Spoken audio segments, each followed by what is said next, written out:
എല്ലാവർക്കും സരസ്വതി കോളേജിന്റെ പുതിയ ഒരു ഇൻഫോർമേറ്റീവ് വീഡിയോയിലേക്ക് സ്വാഗതം. നമ്മൾ ഈ വീഡിയോയിലൂടെ നോക്കാൻ പോകുന്നത് കഴിഞ്ഞ ദിവസം നമ്മൾ ചോദിച്ച കറണ്ട് അഫയർ ക്വസ്റ്റ്യന്റെ ആൻസറും ഡീറ്റെയിൽസുമാണ്. നമ്മുടെ ക്വസ്റ്റ്യൻ ഇതായിരുന്നു: ഇന്ത്യയിൽ ആദ്യമായി ഉപഗ്രഹ ടാഗ് ചെയ്യപ്പെട്ട ഉരഗമേത്? ഇതിന്റെ answer Ganga soft shell turtle. Ganga soft shell ടർട്ടിലാണ് ഇന്ത്യയിൽ ആദ്യമായി ഉപഗ്രഹ ടാഗ് ചെയ്യപ്പെട്ട ഉരഗം. ഇനി ഈ ആൻസറോട് റിലേറ്റ് ചെയ്ത കുറച്ച് കണക്റ്റീവ് ഫാക്റ്റ് കൂടി നമുക്ക് ഇതിനോടൊപ്പം നോക്കിപ്പോകാം. ഗംഗ സോഫ്റ്റ് ഷെൽ ടർട്ടിൽ ആമകളെ തുറന്നുവിട്ടത് കാസിരംഗ നാഷണൽ പാർക്കിലാണ്. ഒറ്റക്കൊമ്പൻ കാണ്ടാമൃഗത്തിന്റെ പേരിൽ പ്രശസ്തമായ ദേശീയോദ്യാനമാണ് കാസിരംഗ നാഷണൽ പാർക്ക്.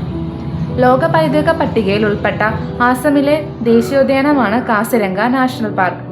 ബ്രഹ്മപുത്ര നദിയുടെ തീരത്തുള്ള ദേശീയോദ്യാനമാണ് കാസിരംഗ നാഷണൽ പാർക്ക്. ഈ പദ്ധതി നടപ്പിലാക്കുന്നത് വൈൽഡ് ലൈഫ് ഇൻസ്റ്റിറ്റ്യൂട്ട് ഓഫ് ഇന്ത്യയും ministry of environment, forest and climate ചേഞ്ചും ചേർന്നാണ്. ഉത്തരാഖണ്ഡിലെ ഡെറാഡൂണിലാണ് വൈൽഡ് ലൈഫ് ഇൻസ്റ്റിറ്റ്യൂട്ട് ഓഫ് ഇന്ത്യയുടെ ആസ്ഥാനം. 1972 വന്യജീവി സംരക്ഷണ നിയമം നിലവിൽ വന്നത്. എൻഡേഞ്ചേർഡ് സ്പീഷ്യസ് ഡേ ആയി ആചരിക്കുന്നത് മെയ് മാസത്തിലെ 3-ാമത്തെ വെള്ളിയാഴ്ചയാണ്.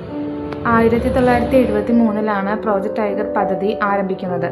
റോയൽ ബംഗാൾ ടൈഗറിനെ ഇന്ത്യയുടെ ദേശീയ മൃഗമായി പ്രഖ്യാപിച്ചത് 1972 നവംബർ 18